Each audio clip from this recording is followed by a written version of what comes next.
Good afternoon, good evening from Monte Carlo for my first live webcast.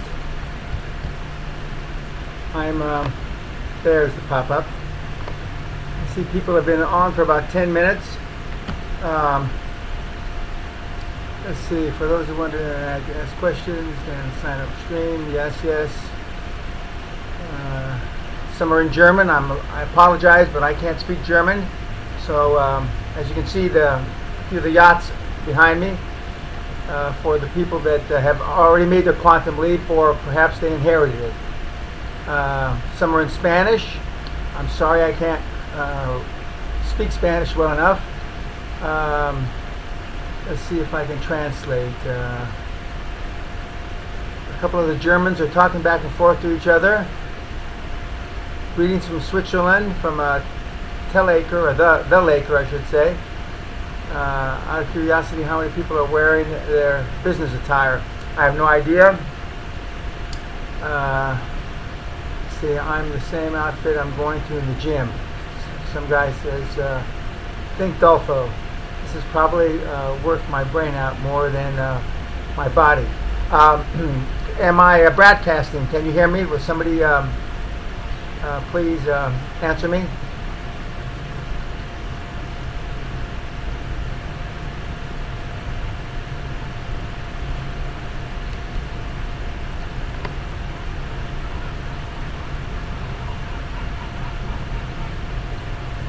I believe I'm broadcasting.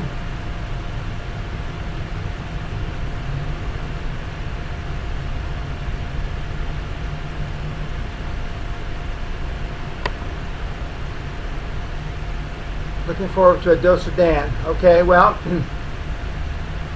it's 37 in Germany. It's 36 here in Monte Carlo.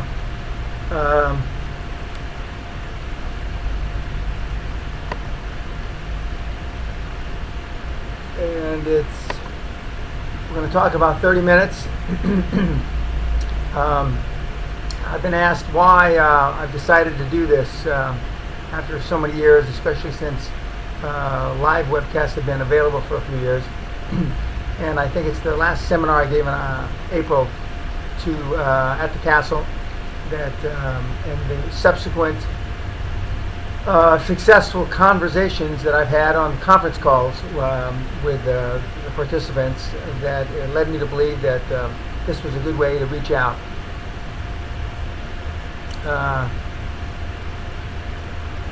Impeccable timing. I'm happy to be here, and it's a little warm out here on the balcony, but I think it's pretty refreshing. And I'm having Perrier water instead of a glass of wine or a martini.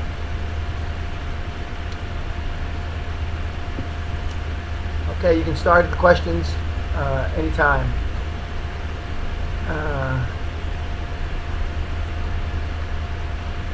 Somebody's saying that I'm a drug. Dan is a drug.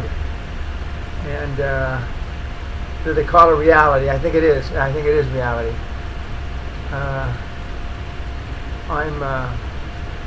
I've been noted as perhaps one of the only living reality checks left on Earth.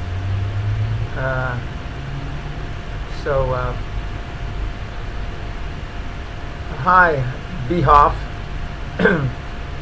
and lower cam a little. Lower cam a little. Is that what you mean, lower cam a little?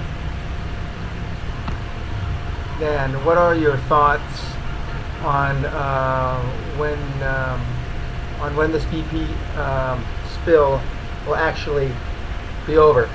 As I said in my newsletter, having drilled in the Gulf of Mexico 16, 18, 20 years ago, 25 years ago, and comparing it to the spill that they had in Mexico about 30 years ago, which took 10 months to fix. I think that unless a miracle happens, and I do believe in miracles, we're nowhere close. And I think that the aftermath will be more devastating than the $20 billion that they've set aside. Yes, the camera's now on. It's Mark from Scotland. I remember Mark. What business sectors benefit from the spill? Unfortunately, and I'm not suggesting this, and I wrote it in my newsletter, but if you sent a bill to British Petroleum right now, it's probably got a 50% chance to get paid, whether you really did anything for it or not. I'm not saying that because it's so disorganized and there's such chaos. But the people that might be able to benefit are the people that are in the offshore business, in the cleaning, obviously, cleaning of the water, cleaning of the oil. There might be businesses for sale onshore Louisiana, which I'm not recommending you be a vulture and go and take advantage of the poor people. But a lot of people did that after Katrina. So there's several examples.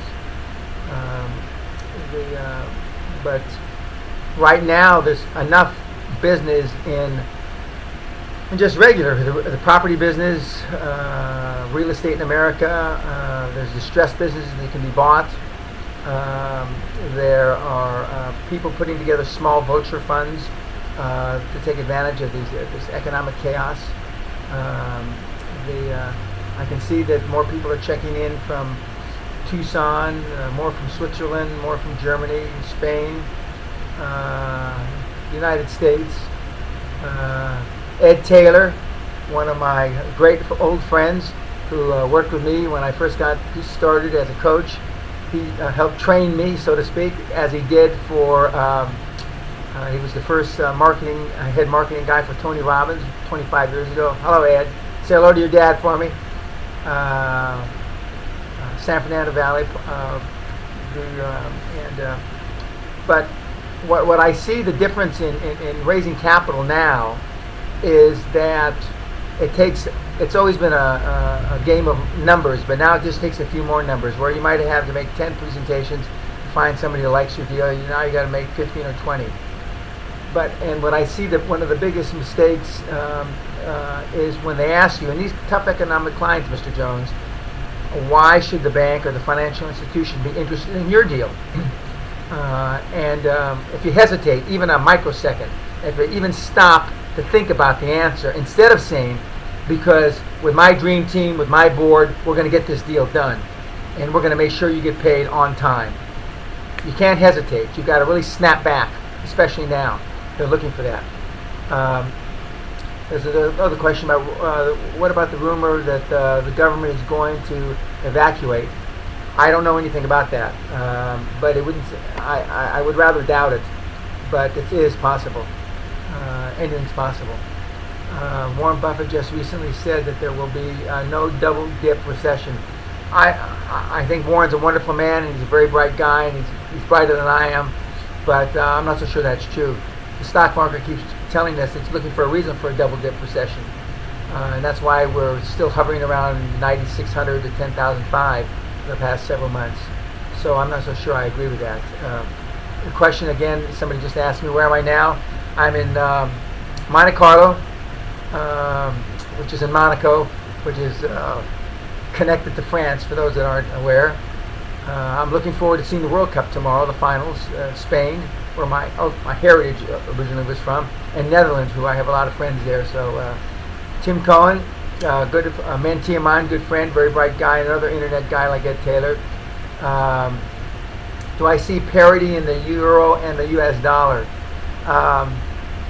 If the euro collapses vis-a-vis the countries like Greece, etc., then you'll see more than parity. You'll see the dollar outperform the euro.